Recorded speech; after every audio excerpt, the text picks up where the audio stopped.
आत्मीय परिजनों सभी को भाव भरा प्रणाम। ओम अखंडमंडलाकारं व्याप्तं येन चराचरं तत्पदं दर्शितं येन तस्मै श्री गुरुवे नमः। तस्मै श्री गुरुवे नमः। ओम श्री गुरुवे नमः। गुरु गीता। गुरु कृपा से असंभव भी संभव है।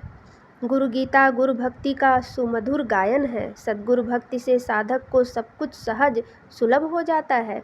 गुरु प्रेम की छाव में रहने वाला शिष्य जीवन के सभी विघ्नों बाधाओं से अनायास ही सुरक्षित संरक्षित रहता है। धन्य हैं वे लोग जिनके अंतःकरण में गुरु भक्ति का उदय हुआ है, क्योंकि इसके उदय होने से साधक का अंतःकरण सदा ही दिव्य आलोक से आलोकित रहता है। आध्यात्म विद्या की सभी रहस्यात्मक प्रक्रियाएं अपने आप ही उसके अंतःकरण में स्फुरित होती रहती हैं। अनेकों अलौकिक अनुभव उसे हर क्षण धन्य करते रहते हैं। इन पंक्तियों में जो कुछ कहा जा रहा है वह केवल वैचारिक तार्किक यथार्थ भर नहीं है, बल्कि समर्पण पथ पर चल पड़े साधकों के अनुभवों का सार है। इसे प्रत्येक साधक आज, अभी और इन्हीं क्षणों में अनुभव कर सकता है। गुरु भक्ति की इस तत्व कथा के पिछले क्रम में परम पूज्य गुरुदेव के इसी चैतन्य तत्व की अनुभूति कराने का प्रयास किया गया है।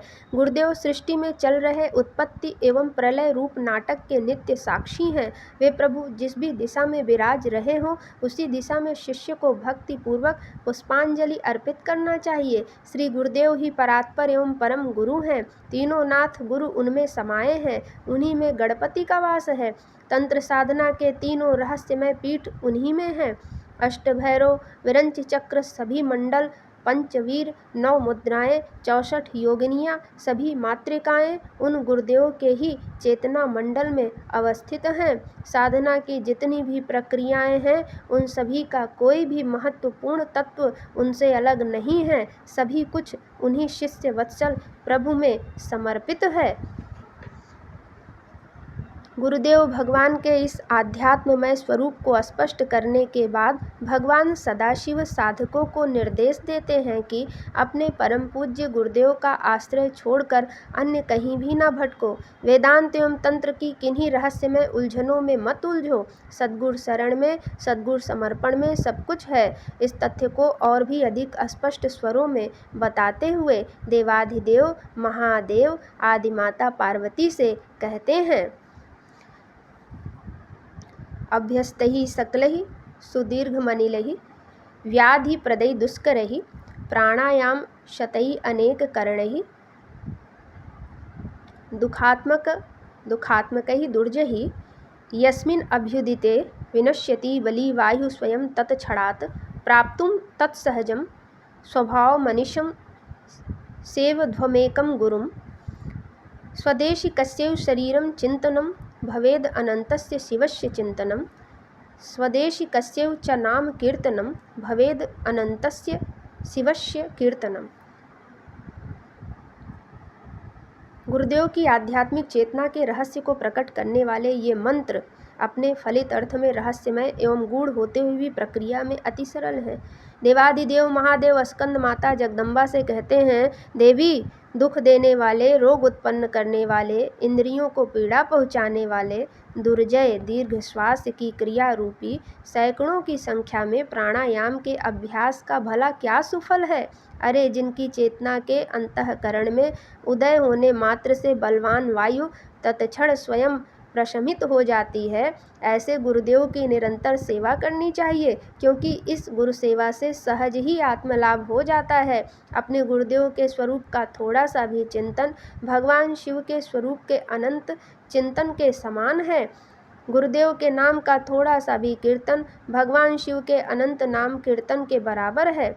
गुरु गीता के इन मंत्रों के अर्थ को अधिक स्पष्ट रीति से समझने के लिए गुरु भक्ति साधना की एक सत्य कथा साधकों के समक्ष प्रस्तुत है। यह कथा आदि गुरु शंकराचार्य एवं उनके शिष्य तोटकाचार्य से संबंधित है। आचार्य शंकर उन दिनों बद्रीनाथ धाम में वेदांत दर्शन पर अपने प्रसिद्ध शारीरिक भाष्य को लिख रहे थे। वेदांत दर्शन यानी कि ब्रह्मसूत्र पर यह सुप्रसिद्ध भाष्य है। इसकी एक एक पंक्ति में वेदांत साधना एवं ब्रह्म ज्ञान के अद्भुत रहस्य संजोए हैं। हिमालय के शुभ्र धवल शिखरों की छाव में भगवान नारायण की पावन तपस्थली में उन दिनों आचार्य की लेखन पयस्विनी प्रवाहित हो रही थी। आचार्य का प्रायः संपूर्ण दिन अपने एकांत चिंतन एवं लेखन में बीतता था। दिन के अंतिम प्रहर में संध्या से पूर्व आचार्य अपने भाष्य के लिखित अंशों को शिष्यों को पढ़ाते थे। आदि गुरु भगवान शंकराचार्य के शिष्यों में पद्मपाद, सुरेश्वर आदि परम विद्वान शिष्य थे। विद्वान शिष्यों की इस मंडली में एक मूढ़मति मंद बुद्धि बेपढ़ा लिखा एक बालक भी था। यह बालक बिना पढ़ा लिखा भले ही था, उसकी बुद्धि भले ही तीव्र न थी, परंतु उसका हृदय आचार्य के प्रति भक्ति से भरा था। आचार्य उसके लिए सर्वस्व थे। आचार्य की सेवा ही उसका जीवन था। इसके अलावा उसे और कुछ भी न आता था। उसकी मूढ़ता और मंदबुद्धि पर कभी कभी आचार्य के अन्य शिष्य उपहास भी कर लेते थे, पर इससे उसे कोई फर्क ना पड़ता था। वह तो बस गुरुगत प्राण था। गुरु सेवा के अलावा उसे और कोई चाह न थी। फिर भी आचार्य न जाने क्यों उसे अपनी सायं कक्षा में बुलाना ना भूलते थे। एक दिन आचार्य की नियमित कक्षा का समय हो गया था। पद्मपाद आचार्य, सुरेश्वर आचार्य, हस्तामलकाचार्य आदि सभी भगवान शंकराचार्य के श्री चरणों के समीप आ जुटे थे, किंतु आचार्य का वह सेवक शिष्य दिखाई नहीं दे रहा था। आचार्य को उसी की प्रतीक्षा थी। वह रह रहकर इधर उधर देख लेते। कक्षा में विलंब हो रहा था। उपस्थित शिष्यों में से प्रत्येक को प्रतीक्षा असह्य हो रही थी। सभी को भारी उत्सुकता थी कि उनके गुरुदेव ने आज नया क्या लिखा है। यह उत्सुकता अपने चरम बिंदु पर जा पहुंची, पर कोई कुछ कह नहीं पा रहा था। अंत में पद्मपाद ने साहस किया, पाठ प्रारंभ करने की कृपा करें भगवान वत्स, मुझे अपने एक शिष्य की प्रतीक्षा है। आचार्य ने उत्तर दिया, पर वह तो निरा विमूढ़ है भगवान, उसका आना ना आना दोनों ही एक जैसे हैं। पद्मपाद के स्वरों में विनम्रता होते हुए भी एक खीज थी। आचार्य भगवत पाद शंकर से यह बात छुपी ना रही। उन्होंने यह जान लिया कि उनके इन विद्वान शिष्यों को अपनी विद्वता का कुछ अभिमान हो आया है। शिष्यों का गर्व हरण करने वाले आचार्य शंकर मुस्कुराए और एक क्षण के लिए ध्यानस्थ हो गए। उनका वह शिष्य जिसकी उन्हें प्रतीक्षा थी, उन्हीं के वस्त्र धोने के लिए गया था। यह उसका नित्य का कार्य था, किंतु आज अचानक उसके अंतःकरण में समस्त विद्याएं एक साथ प्रकाशित हो गई।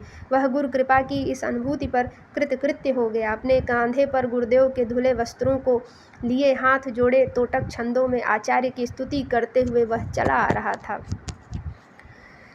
विदित अखिल शास्त्र सुधा जलधे